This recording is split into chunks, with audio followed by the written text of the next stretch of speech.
Dobbiamo lavorare per fare una fiera migliore, portare la fiera alla sua storia, cioè la sua gloria avere gli animali in fiera. Naturalmente il fulcro, il nucleo è la fiera del bestiame, però abbiamo pensato di fare più giorni, dedicare più giorni alla fiera di San Marco. Quindi come primo obiettivo ci siamo posti a organizzare una mostra, quindi un evento culturale.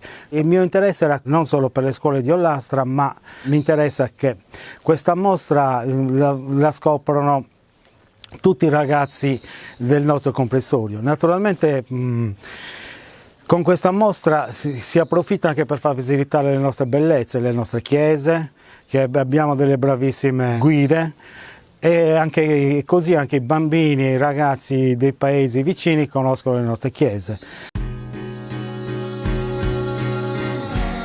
Grazie alla collaborazione dell'Associazione Allevatori di Sardegna e all'Associazione Nazionale dei Pastori siamo riusciti a portare alcune specie anche rinomate della Sardegna. Partiamo dagli ovini, dove abbiamo le pecore nere che arrivano da Arbus e sono le storiche pecore nere sarde.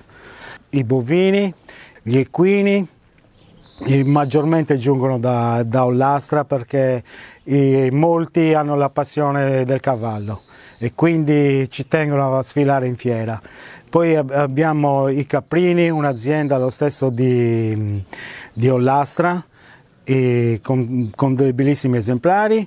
Poi abbiamo, grazie ad Agris, che ci fornisce gli asinelli dell'asinare bianchi, 2 asinelli sardi e poi gli avicoli. E quindi con queste 21 aziende, grazie alla loro partecipazione, la fiera di Ollastra incomincia a rinascere, a essere fiera del bestiame. Ma non ci vorremmo fermare a quest'anno, vorremmo crescere ancora di più. Tutte le persone che vengono dicono andiamo alla fiera di San Marco perché l'ha conosciuto mio papà e mio papà l'ha conosciuto dal suo papà e via dicendo. Quindi si risale che andiamo a finire ai quasi 200 anni di vita che ha la fiera di San Marco.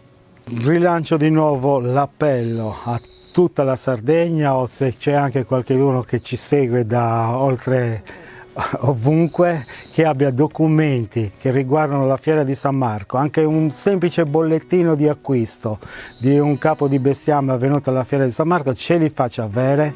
Noi faremo le copie o scannerizzeremo e poi li restituiamo ai proprietari. Cercate nei vostri archivi, specialmente le fotografie, ma se avete documenti sono ben accetti. Tutto quel che riguarda la fiera di San Marco, così la nostra idea è di creare un museo e speriamo di riuscirci.